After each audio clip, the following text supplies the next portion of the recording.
আমাদেরও সেনাবাহিনী আছে, আমাদেরও রাষ্ট্র আছে, আমাদেরও জনবল আছে, আমাদের 200 কোটি মুসলমান। ওয়ালাইকুম গাইস, আমরা আজকে দেখবো আবু আদনান ফিলিস্তিন নিয়ে গুরুত্বপূর্ণ কিছু কথা। দেখুন কি বলছে ইসরায়েলের বিপক্ষে আবু আদনান। আসুন ভাই, ভিডিওটা লাস্ট পর্যন্ত দেখবো। আমাদেরও সেনাবাহিনী আছে, আমাদেরও রাষ্ট্র আছে, আমাদেরও জনবল আছে, আমাদের 200 কোটি মুসলমান আছে, আমাদের অর্থ ব্যবস্থা আছে, আমাদেরকে আল্লাহ পাক জমিন দিয়েছেন। কি দেন নাই আল্লাহ রাব্বুল আলামিন আমাদেরকে? তারপরে কেন এই জায়গায়? এর উত্তর আপনি খুঁজে বের করেন। আপনি খেয়াল করে দেখেন, আজকে আমরা এই জায়গায় চলে আসছি শুধুমাত্র একমুখী, তাদের সামরিক আগ্রাসনের ভিত্তিতে নয়। আমাদের সেনাবাহিনী কম নাই, আমাদের জমি কম নাই, আমাদের দেশ কম নাই, আমাদেরও প্রযুক্তি কম নাই। তাহলে আমরা এই পর্যায়ে কেন আসলাম? উত্তরগুলো আপনি খুঁজে বের করেন, উত্তরগুলো খুঁজে বের করেন। আমাদেরও সেনাবাহিনী আছে, আমাদেরও রাষ্ট্র আছে, আমাদেরও জনবল আছে, আমাদের 200 কোটি মুসলমান আছে, আমাদের অর্থ ব্যবস্থা আছে, আমাদেরকে আল্লাহ পাক জমিন দিয়েছেন। কি দেন নাই আল্লাহ রাব্বুল আলামিন আমাদেরকে? তারপরে কেন এই জায়গায়? এর উত্তর আপনি খুঁজে বের করেন। উত্তর হচ্ছে একটাই, উত্তর একটাই। আল্লাহ পাক কোরআনে বলেছেন, ইন তানসুরুল্লাহ ইয়ানসুরকুম। ভালো করে শুনেন, সূরা মুহাম্মদ পড়ে দেখবেন, ইন তানসুরুল্লাহ ইয়ানসুরকুম। তোমরা যদি আল্লাহকে সাহায্য করো তবেই আল্লাহ তোমাদেরকে সাহায্য করবেন। আমরা সবাই ব্যক্তি পূজায় লিপ্ত হয়েছি, দুনিয়া পূজায় লিপ্ত হয়েছি, আমরা সবাই দুনিয়াদারি নিয়ে ব্যস্ত হয়ে গেছি। আর যখন আমাদের ভাইরা মারা যাচ্ছে তখন আমরা মায়া কান্না দেখাচ্ছি। এইসব ভণ্ডামি দিয়ে জিহাদ হবে না, এইসব ভণ্ডামি দিয়ে বাইতুল মুকাদ্দাস বিজয় হবে না। আল্লাহর কাছে ফিরে আসেন, পরিপূর্ণ দ্বীনে দীক্ষিত হন। ইন তানসুরুল্লাহ ইয়ানসুরকুম। তোমরা আল্লাহকে সাহায্য করো, অর্থাৎ তোমরা আল্লাহর দ্বীনকে সাহায্য করো, আল্লাহ তোমাদেরকে সাহায্য করবেন। ওয়া ইউসাব্বিত আকদামাকুম। তোমাদের পা আল্লাহ পাক শক্ত করে দিবেন। আল্লাহ সতর্ক করেছেন, ওয়া ইন তাতাওয়াল্লাউ। তোমরা যদি মুখ ফিরাই নাও আল্লাহ থেকে, তোমরা যদি মুখ ফিরাই নাও, ইস্তাবদিল কওমান গায়রাকুম। আল্লাহ পাক তোমাদেরকে সরাই দিয়ে নতুন কওমকে নিয়ে আসবেন। সুম্মা লা ইয়াকুনু আমসালাকুম। তারা তোমাদের মতো অপদার্থ হবে না। এটা আল্লাহ পাকের দ্ব্যর্থহীন ঘোষণা।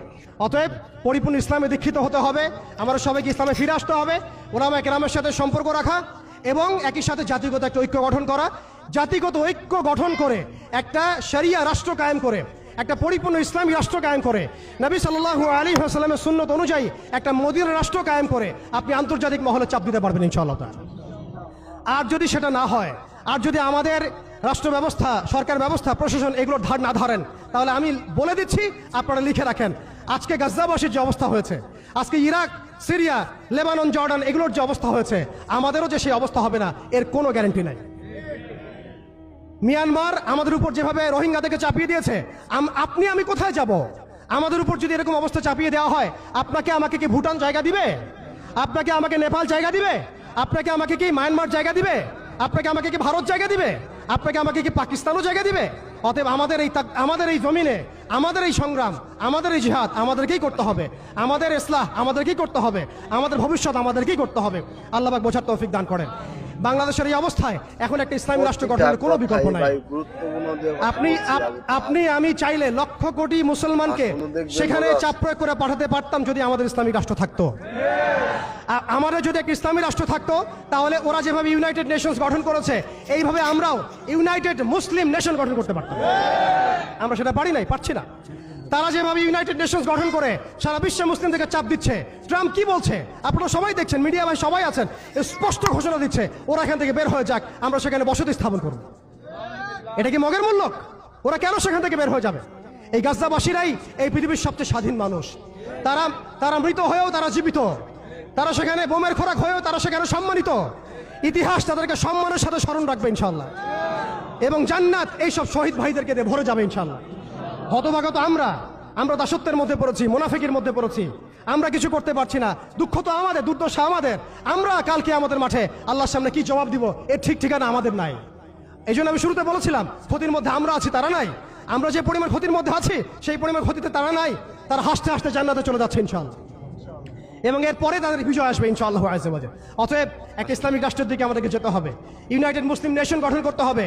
ন্যাটোর বিকল্প চাই আমাদের, ন্যাটোর বিকল্প বাহিনী গঠন করতে হবে আমাদেরকে আইএমএফ এর এগেইনস্টে আমাদের ব্যাংকিং সিস্টেম তৈরি করতে হবে, ওদের ওয়ার্ল্ড ব্যাংকের এগেইনস্টে ওয়ার্ল্ড মুসলিম ব্যাংক তৈরি করতে হবে, ওদের প্রযুক্তিগুলোর বিরুদ্ধে আমাদেরকে প্রযুক্তি তৈরি করতে হবে, ওদের মিডিয়ার এগেইনস্টে আমাদের এই ভাইদেরকে মিডিয়ার মধ্যে ঝাঁপিয়ে পড়তে হবে। আপনারা সবাই সব মিডিয়াগুলোকে ইসলামী মিডিয়া বানায় ফেলেন। ওরা আপনাদেরকে জুজুর ভয় দেখায়, সত্য থেকে পিছিয়ে ফেলে। আপনাদেরকে ভয় করবেন না, আল্লাহকে ভয় করেন।